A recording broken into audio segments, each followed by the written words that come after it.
দর্শক আসসালামু আলাইকুম। একটি গল্প দিয়ে শুরু করছি, গল্পই বলবো।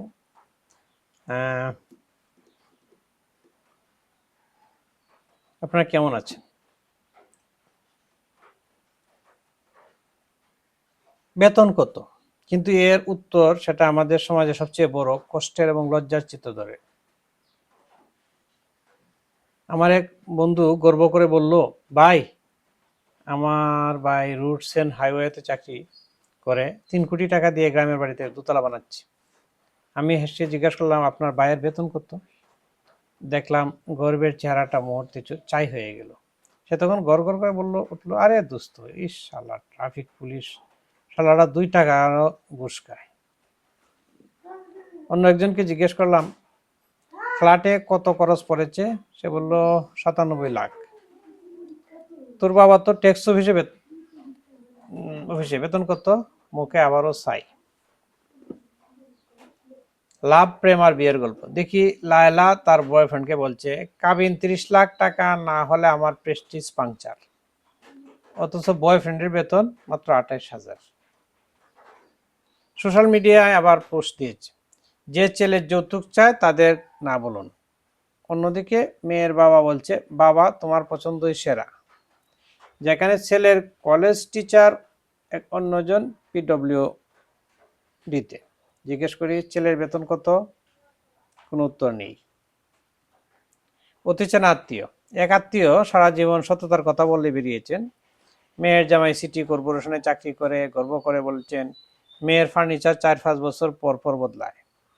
80 লাখের ফ্ল্যাট, 50 লাখ ইন্টেরিয়র। আমি আবার জিজ্ঞেস করলাম, জামাইয়ের বেতন কত? নীরবতা। ট্রেনের গল্প। একদিন এক ছেলে ট্রেনের সময় জানতে চাইল। বলল, ভাই, রেলওয়েতে চাকরি করে। পোস্ট কি? Engineer, diploma. বেতন কত? আর কোনো উত্তর নেই।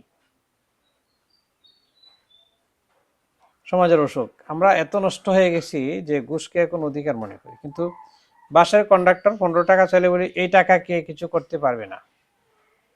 অথচ এর আগেই মোবাইলে 9-10 লাখ টাকার ঘুষের কথাবার্তা চলছিল বেসরকারি ব্যাংকের চাকরির জন্য।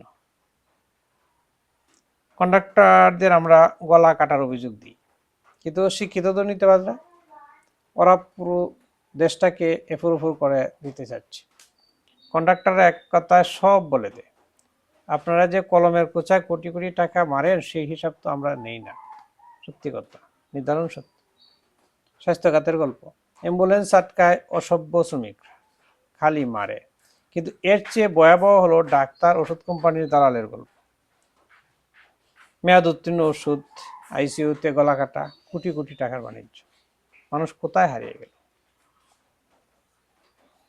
বিয়ে, ঘুষ, সামাজিক বাস্তবতা। মেয়ের বিয়ে ঠিক হয়, ছেলে কি করে?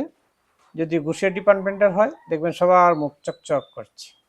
অথচ এই ঘুষের টাকাতেই বাজারের ভেজাল জিনিস, পরীক্ষায় ভালো করলেও চাকরি হয় না, পেনশনের টাকা তুলতে ফাইলের পেছনে ছুটতে হয়, মানুষ জুতার তলা ক্রয় করে ফেলে। এই দুর্নীতিবাজ চোরদের কারণেই সব অরাজকতা। বিখ্যাত এক অর্থনীতিবিদ বলছিলেন, শুয়োরের বাচ্চাদের অর্থনীতি। এই শুয়োরের বাচ্চারা কারা? যারা এই ভিডিও শুনে চেহারা লাল হয়ে যাবে, চাই হয়ে যাবে, তারাই।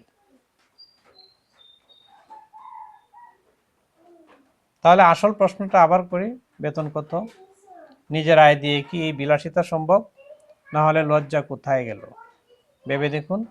ভুলে যাবেন না, আপনার ঘুষের টাকা ঘর বাড়ি হয়তো হবে, কিন্তু মনের ভিতরটা চিরকালই ছোট হয়ে থেকে যাবে। সবসময় মনে হবে এটা মানুষের সম্পদ, আমরা পেয়েছি, আমি পেয়েছি, এটা কি জবাব দিব? একদিন তো মরতে হবে, খুব বেশি দিন তো না। তো ভালো লাগলে ভিডিওটি শেয়ার করতে পারেন সমাজকে জাগানোর জন্য। আপনার এক শেয়ারে অনেক বড় অবদান। আল্লাহ হাফেজ।